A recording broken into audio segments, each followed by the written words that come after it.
Fearless in strife, but not inglorious, he fell from the plains of heaven, powder-blackened face, scarred by thunder. Tearless, with resolve to sin, spiraling downwards, archangelic wings singed, smoking from the last cannon blast.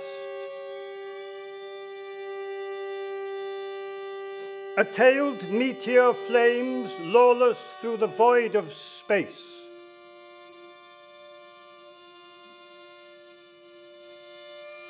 Considers evil might become good without pity, love, or fear.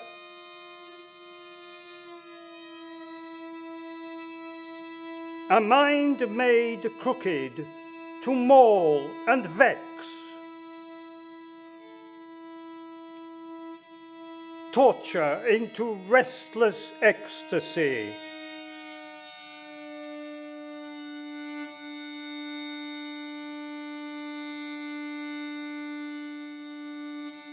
Passing as he falls, galaxies, spiral and elliptical in shape,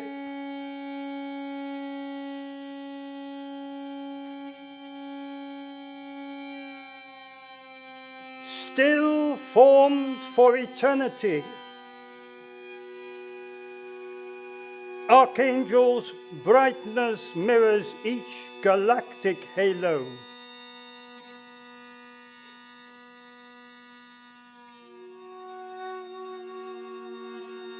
Sees new worlds formed for a new race.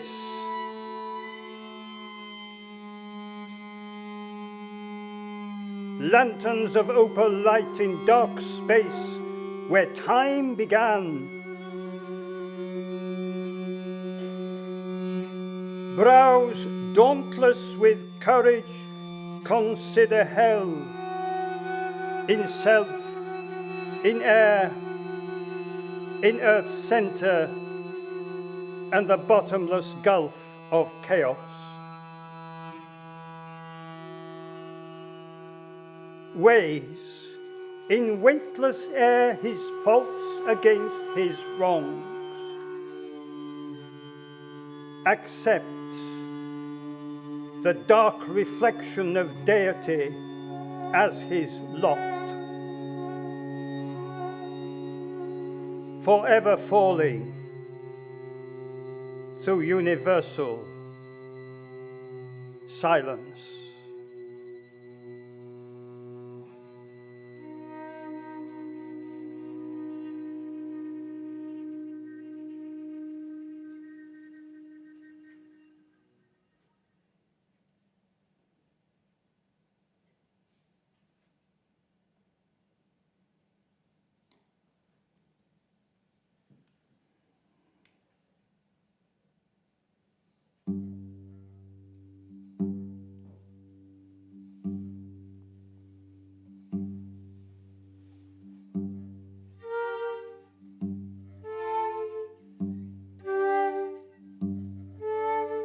Wind lifted the Tyrolean song of liberty over waves to Chapuis, almost before Byron was visible to Shelley rowing in twilight. Sun observed to gently retire behind grey Jura peaks. His lease of Diodati reversed the process. 10 minutes above Chapuis on winding paths, up terraced vineyard steps to porticoed oak door. A Louis Khan's residence, heavy decor and furniture, with long grand salon windows open to the lake on 3 sides. Beckoned birdsong, tuneless harmonies of ancient songs from vine tenders, and gentle lapping of the lake. Diodati arms set into wrought iron balcony led to the mythology that young Milton, loaded with honours for Latin verse in Italy, stayed there with John Diodati.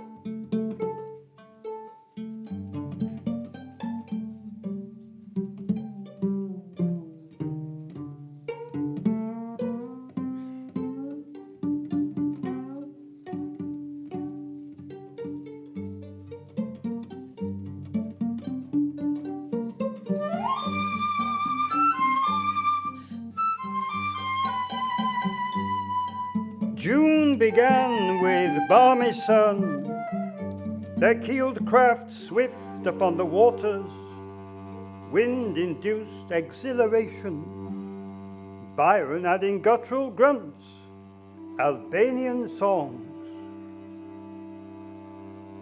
It turned cold, wet as the almanac prediction.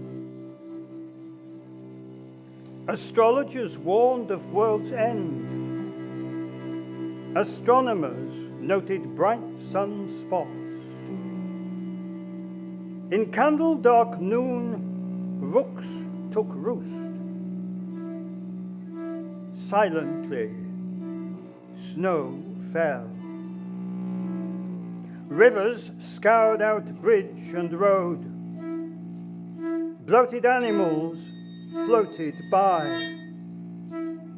Harvests rotted, peasants starved. The lake writhed, a snake pit under castled clouds, opened wide the book of night before the sullen fire.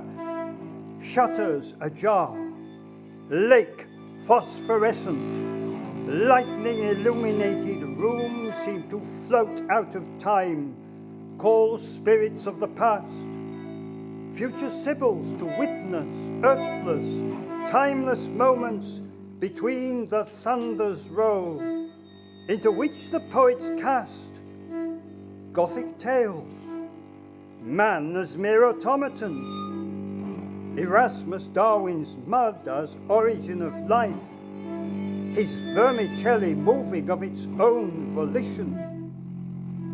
Percy, crouched in shadows, screamed, saw Mary as a breast-eyed woman, whilst Byron, outlined in gilt fireplace mirror, read from Christabel.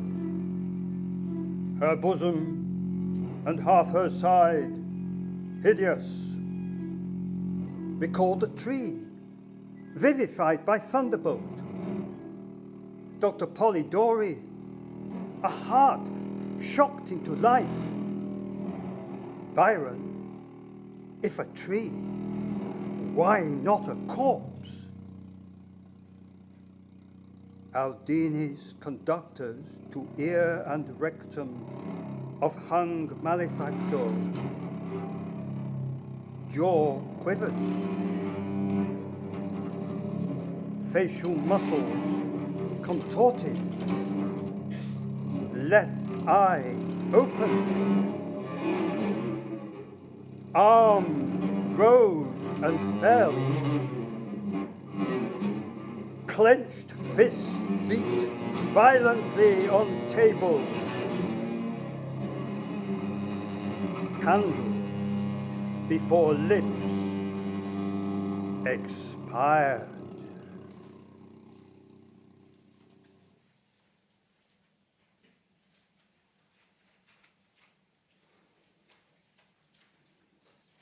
Byron decreed all should write a ghost story. Days passed.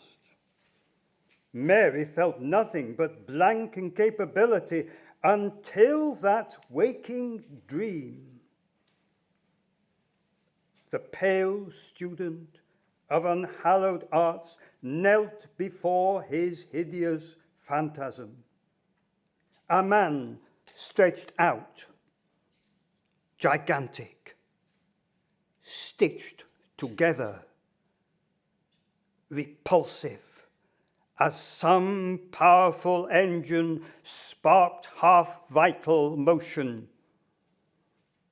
Later, hoping this horrid phantasm would subside into dead matter until it opened its creator's bedside curtains, fixed him with yellow, watery, speculative eyes.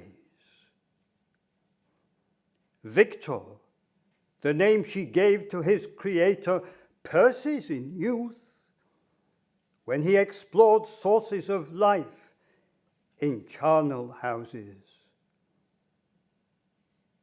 Promethean, a master of science, original, independent in thought.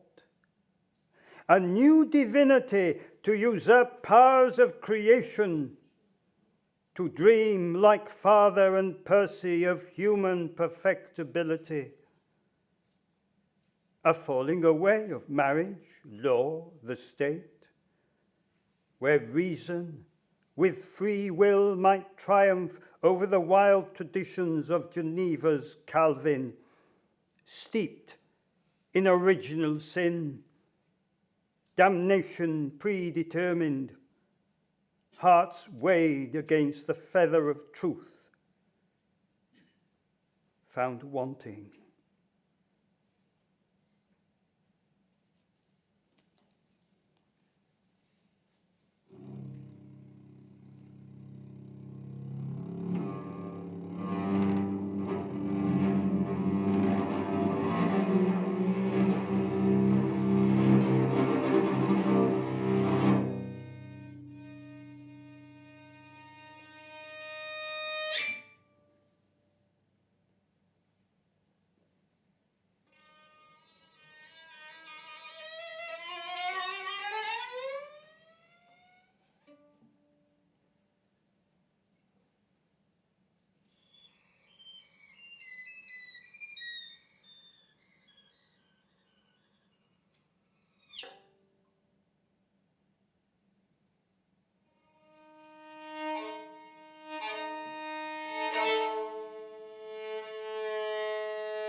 Leave behind all distrust, all cowardice.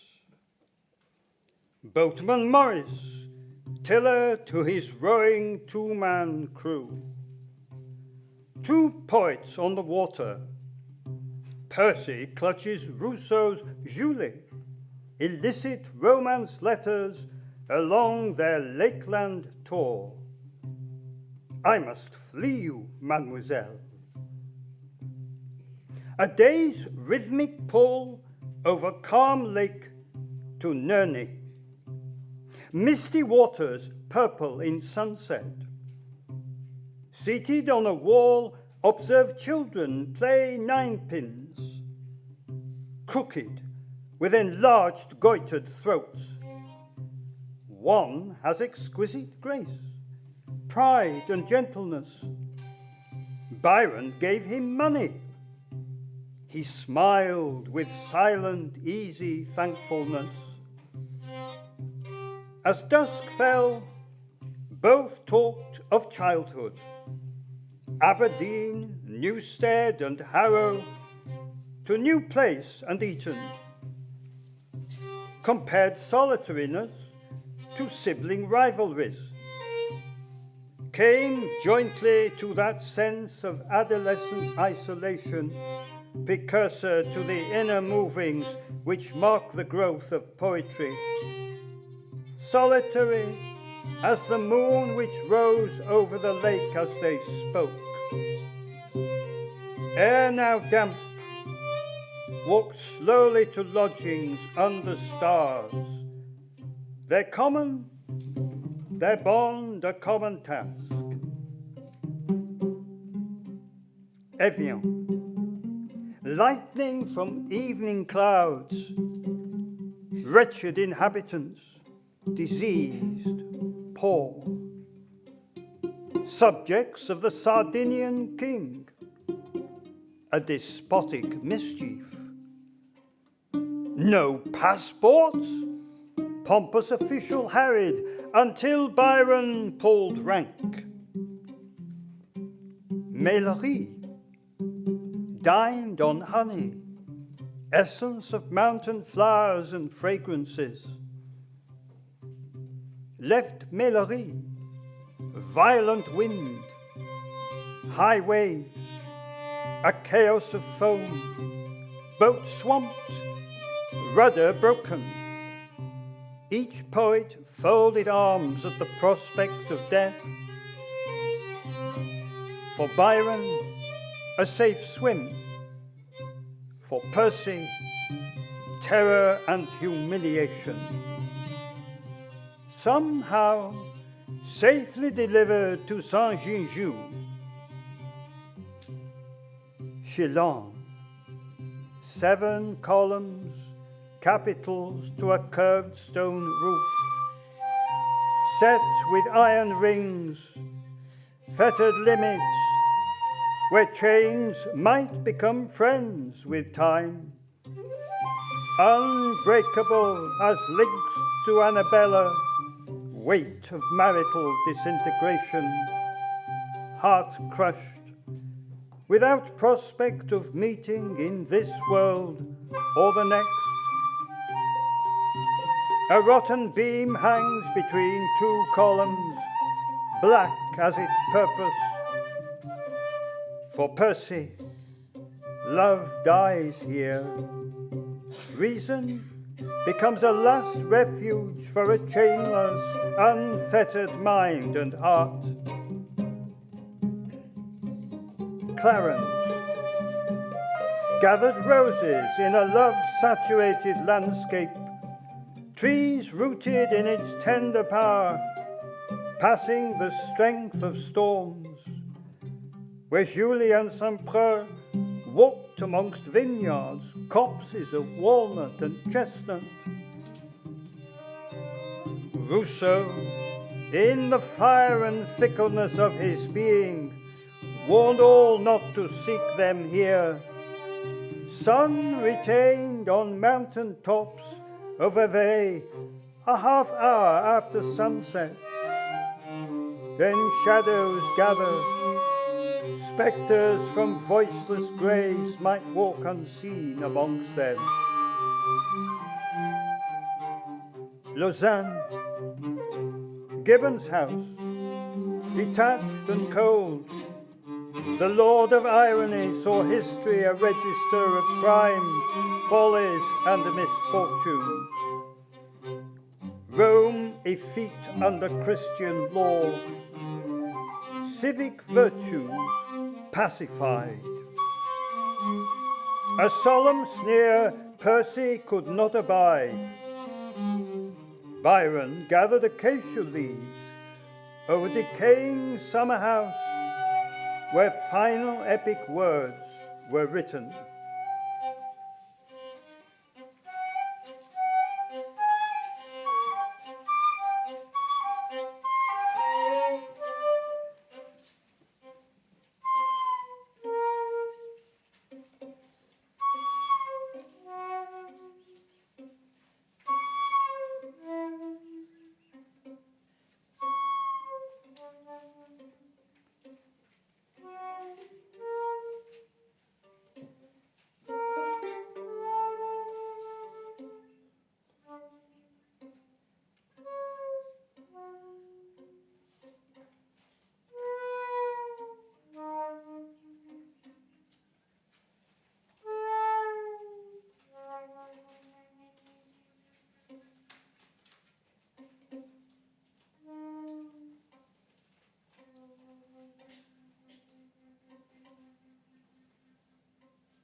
He turned his face away from her, the sneer no longer visible.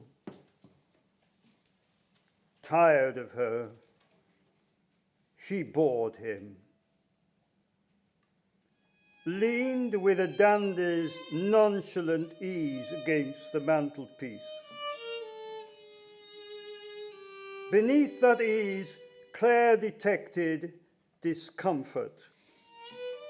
Her presence threatened. Remembered their first meetings, conspiracy mixed with passion. Godwin education trailed in letters as a lure before her. Lord B will, however, be at home at the hour mentioned. The cold entrance hall where she waited, whilst the clock chimed a quarter hour. I have never loved you, nor pretended to love you. Claire winced. I had 10 times rather be your male friend than your mistress. The slightest accident to you would be agony for me. Your child, is the brat mine? Rage overtook her. What an evil passion free love is! What tenderness it dissolves. You have slaked your thirst on defenseless women who love you.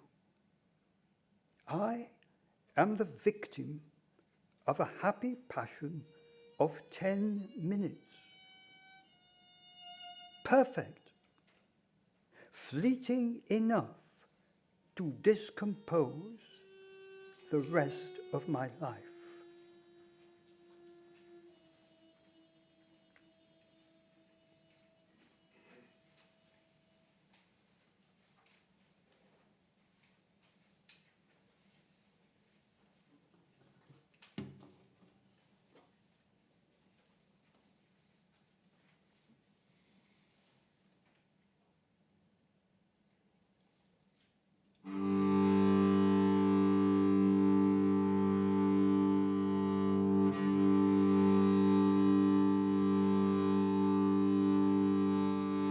Mont Blanc, snowy and serene, from whose ice-bound summit clouds stream as hair from a bald-headed god.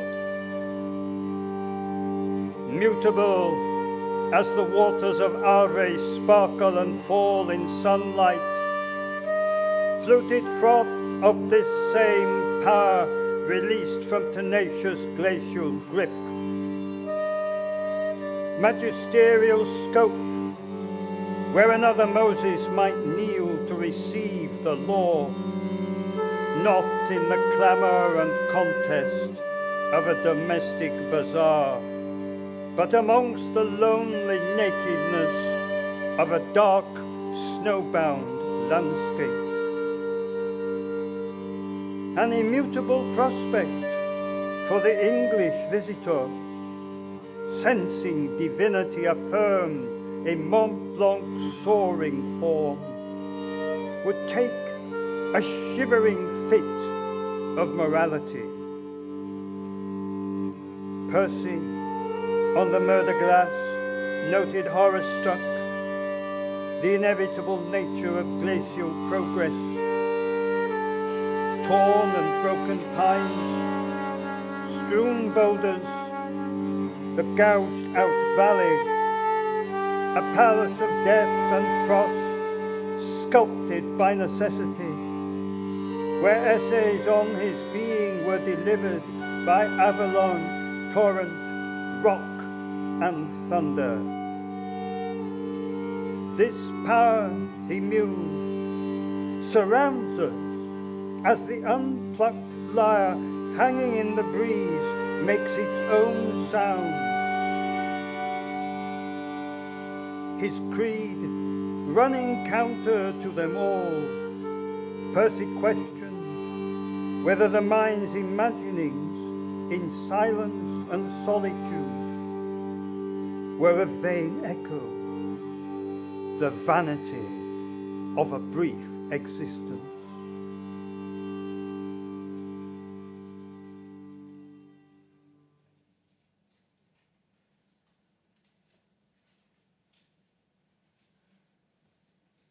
On ruptured ice, Mary saw Percy transformed into Victor. The monster bounding over crevices, hideous and gigantic, filling his creator with horror. Devil, do you approach me? A plea for duty, for justice, for affection, to be his Adam and to know who, what, and whence he came, that he might, by conversation, avoid becoming a fallen angel transformed into a malignant devil, that killing now and reproach with love to follow was an evil path. Desert mountains and bleak skies were his abode, avoiding malignant man, his enemy.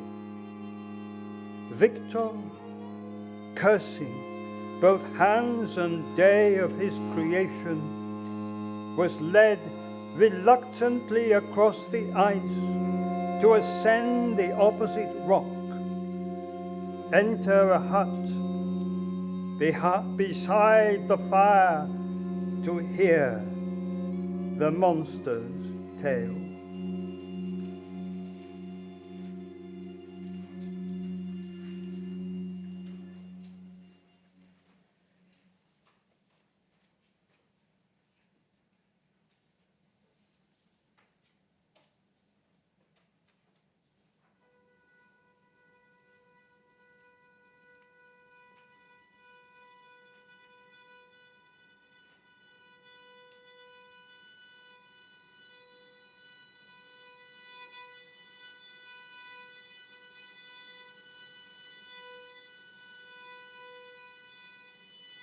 An archangel flew to the summit of heaven, folded his wings, and sat in contemplation. Below, the universe spread out with its 10 trillion galaxies and myriad suns. Beyond lay deep space, infinite in its variety of outer cosmic life. He considered the contraries: matter and antimatter, space and black holes, universal light and darker space. How good and evil were juxtaposed on a faraway planet, a mere spot, a grain in the firmament, where man had been given authority over bird, fish, fowl, and prowling beast, so long as he hoped no higher than to name all stars. Eating from the tree of knowledge was an act potent with both imaginative growth and death. His mate and all her sex condemned for this, fallen by mistaken rules, whilst he ascended into the heavens in thought, a masculine deity, to steal with Promethean zeal the celestial fire of reason, eagerly experiment on nature, a resistant female with only the skirt to her veil so far lifted. He would light lamps of energy and truth across the universe to shine out where only darkness had prevailed. Secret codes to life, limb and organ would be known, natural and sexual differences made obsolete, all ills cured, his power potent, with the ability to create life from a single cell, from the singularity of an atom, to extinguish it.